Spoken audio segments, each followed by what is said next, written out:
తెలంగాణ తల్లి విగ్రహం రాష్ట్ర రాజకీయాల్లో ప్రస్తుతం ప్రకంపనలు సృష్టిస్తుంది. తెలంగాణ సంస్కృతి ఉట్టిపడేలాగా గత విగ్రహం ఉంటే ప్రస్తుతం ప్రవేశపెట్టబోతున్న విగ్రహం కాంగ్రెస్ పార్టీకి తల్లిలా ఉందనే విమర్శలు వెల్లువెత్తుతున్నాయి. ఈ నేపథ్యంలో ప్రభుత్వ ప్రతిపక్ష పార్టీల మధ్య మాటల తూటాలు ఓ రేంజ్లో పేలుతున్నాయి. దీంతో విగ్రహం చుట్టూ అల్లుకున్న పొలిటికల్ హీట్ అగ్గిరాజేస్తుంది. తెలంగాణలో మరో కీలక మార్పులకు రేవంత్ సర్కార్ సిద్ధమైంది. తెలంగాణ తల్లిగా గత ప్రభుత్వం ప్రవేశపెట్టిన విగ్రహ స్థానంలో కొత్త రూపంతో మరో విగ్రహాన్ని ప్రతిష్ఠించే పనిలో ఉంది ప్రభుత్వం. ఈ నెల 9వ తేదీన వైభవంగా అసెంబ్లీ ముందు విగ్రహ ప్రతిష్ఠన జరగనుంది. అయితే ఇంత హఠాత్తుగా విగ్రహ మార్పు చేయాల్సిన అవసరం ఏముందనేది సర్వత్రా చర్చనీయాంశమవుతున్న అంశం. దీనిపై కాంగ్రెస్ ప్రభుత్వం నుంచి ఎలాంటి స్పష్టత లేనప్పటికీ విగ్రహ రూపం రాజకీయంగా చర్చకు దారితీస్తుంది.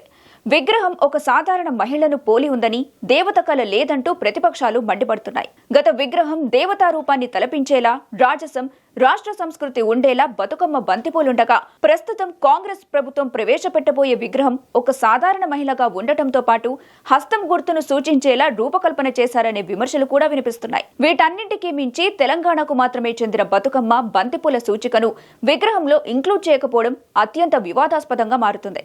ఇలా కాంగ్రెస్ ప్రభుత్వం ప్రతిష్ఠించుకున్న విగ్రహం చుట్టూ రాజుకున్న వివాదం అంతా ఇంతా కాదు. అయితే తాము అధికారంలోకి వస్తే పాత విగ్రహాన్ని మళ్లీ తీసుకొస్తామని, కాంగ్రెస్ ఎక్కడైతే ప్రవేశపెడుతుందో అక్కడే గత విగ్రహాన్ని ప్రతిష్ఠిస్తామని బీఆర్ఎస్ వర్కింగ్ ప్రెసిడెంట్ కేటీఆర్ ఆసక్తికర వ్యాఖ్యలు చేశారు. దీంతో రాజకీయంగా ఈ అంశం ఎన్నో చర్చలకు తావిస్తుంది. అయితే రేవంత్ సర్కార్ ఇంత హఠాత్తుగా విగ్రహ మార్పు ఎందుకు చేసిందనే దానిపై రకరకాల చర్చలు పొలిటికల్ సర్కిల్స్ లో జరుగుతున్నాయి. గత ప్రభుత్వం ప్రవేశపెట్టిన చాలా వాటిపై సీఎం రేవంత్ మార్పులు చేస్తూ వస్తున్నారు. టీఎస్ ను టీజీగా మార్చడం, ఇంకా ఆయా డిపార్ట్మెంట్లలో మార్పులు చేయడం, తాజాగా తెలంగాణ తల్లి విగ్రహ రూపురేఖలను మార్చడం, ఇలా చాలా వాటిపైనే మార్పులు చేసింది. దీంతో ఇదంతా సీఎం రేవంత్ కక్షపూరితంగా చేస్తున్న వైఖరి అంటూ ఓ వర్గం నుంచి గుసగుసలు వినిపిస్తున్నాయి. అయితే ఇలా ఎన్ని విమర్శలు వస్తున్నప్పటికీ సీఎం రేవంత్ మాత్రం ఇవేవీ పట్టనట్టుగా ముందుకు సాగడం అందరిలోనూ ఆలోచనలను రేకెత్తిస్తుంది.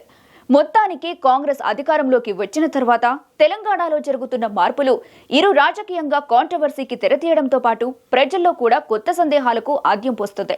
మరి ముందు రోజుల్లో ఏం జరుగుతుందో తెలుస్తుంది.